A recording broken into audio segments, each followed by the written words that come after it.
Vans Warped Tour is a festival that thrives on organized chaos. You had 9 stages, well over 100 bands, skateboarding, BMX, motocross, and even professional wrestling. Massive crowds and weird set times that began at 3:07 in the afternoon. So what's up, everybody? This is Shane here for KNAC, and let's check out Vans Warped Tour that happened this year in Long Beach. It happened last year in Long Beach too, but in Shoreline Waterfront in Long Beach, California. I spent 2 days covering it, and you know what? I'm still sore, so it was a lot. And before the first band can even get started on Saturday, part of the city lost power. I was fortunate enough to be a part of the media crew. We had founder Kevin Lyman give us a whole walk through the festival grounds. But he told us as soon as we met up around 10:30 that an animal got into a substation, fried something, causing a huge outage. It delayed our media tour, and it delayed some fest setup. That might sound like a disaster for anything else, but at Warped Tour it felt more like an opening ceremony, I guess. So I was shooting photos and video, conducting interviews, and attempting to experience the largest fest I've ever covered by myself so far, and I learned a lot. I learned that you need to buy parking early. I learned that a 200 to 600 millimeter camera lens becomes a medieval torture device when you carry it in a big bag full of other gear on your back in the heat all day. I got a gnarly heat rash from that. And I also learned that should you ever lose your phone at a music festival, Warped Tour might be the best place to do it. But before we get into everything that happened, we need to talk about why Warped Tour still means so much to people, why it's been around for 30 years now. The people flock to this fest, and it's why it's still around, and it's kind of making a comeback right now. It's not the same iteration as it always has been, but it's still going strong, and I think it's coming back stronger than ever. Kevin Lyman launched the original Warped Tour in 1995, combining punk rock and alternative music with skateboarding and the youth culture of that time period. Vans became the title sponsor the following year, creating a partnership that became almost inseparable from the festival itself. Over the decades, Warped Tour has become known as almost a punk rock summer camp. Bands, crews, and vendors across the country together, setting up entire festivals and parking lots, tearing it down, then doing it again in the next city.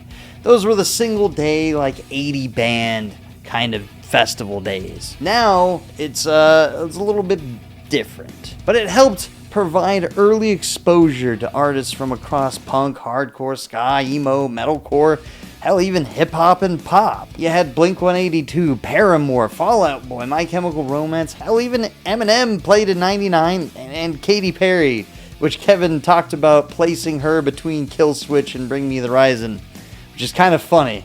But those are just a few names that passed through the festival at different points in their careers. And that variety has always been a part of what made the word warped appropriate. During our media tour, Kevin talked about having over 3,400 bands join Warped Tour.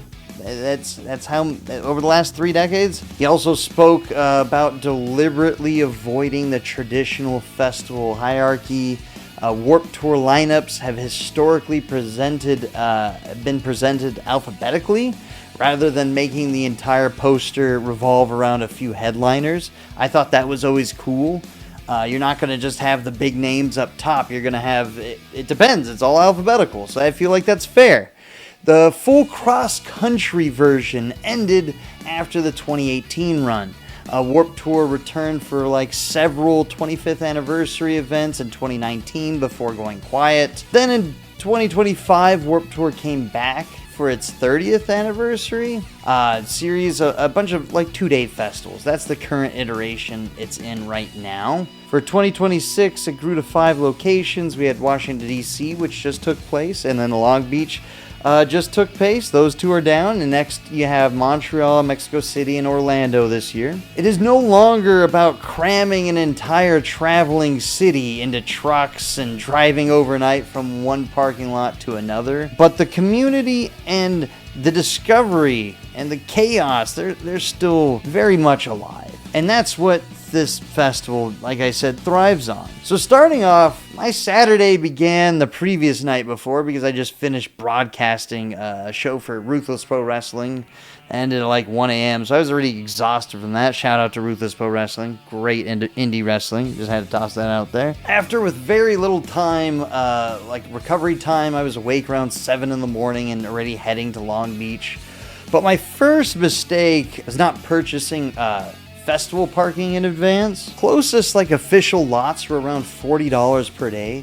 But because I waited and I had to end up parking roughly a mile away by the courthouse, that meant the beginning and ending of both days, I had about a 25-minute walk to where I parked. However, the first day was $16, the second day was about $20 for some reason. I don't know why they just had to add it like that. But before entering the festival, I had to go pick up my KNAC media credentials at the Hilton Hotel, which was about a block away, so that wasn't too bad. I received my photo pass, but unfortunately we didn't get barricade access this year.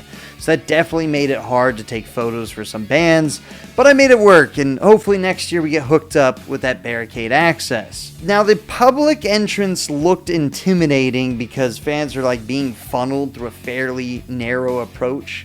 But there appeared to be multiple security lanes once you reached the gates, and Warped Tour also offered an early dedicated entry for fans who donated 3 canned food items, continuing the festival's history of connecting music with charitable organizations, which they're really proud of, and it's awesome to see that. But because I was special and I had media credentials, I entered through the staff entrance. Security checked my bag in 2 seconds, and I walked right through with practically no wait, so I just have to rub that in for all of you watching. But I had to go find the media hub, and the good news is we had a dedicated working area with water, snacks, places to charge our gear. There was like the convention center was right there. You could go cool down in the AC. Bad news was it was like nowhere near most of the stages, so depending on the crowd, getting from the media hub to a stage could take anywhere from 10 to 15 minutes. That became a major issue when you're trying to finish an interview, cross the festival,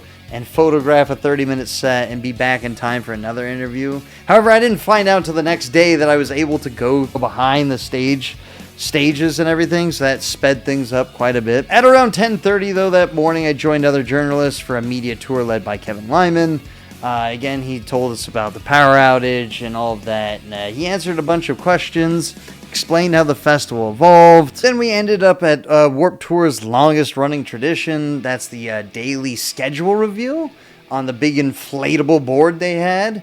And there was like a curtain on it. Kevin and I think the other founder got up there and they were talking and everything. And then they did the countdown, curtain drop, fans rushed towards the schedule, and everybody immediately started photographing the set times and planning their day. Felt like rope drop at Disneyland. Not that I'd never done that, but I've seen those crazy videos. Except like everybody was just wearing black and planning out what stage to camp out at. This was all new to me. I never attended Warped Tour when I was younger. I was an Ozfest kid, so watching the lineup tradition unfold was completely new to me. It's something I'm used to going to festivals, planning my days way in advance. But once I started walking around through the grounds, the scale of this festival became obvious. Warped Tour Long Beach had 9 stages spread across the waterfront. Outside of the bands, there was Circle 6 Wrestling, you had Nitro Circus there, you had a Vans Vert Ramp with skateboarders and BMX riders, you had Artist Alley, you had record labels, you had non-profits, you had vendors, there was a Warped Tour Museum where fans could explore pieces of the festival's history, and then you can even design your own skate deck, I saw. That's pretty cool.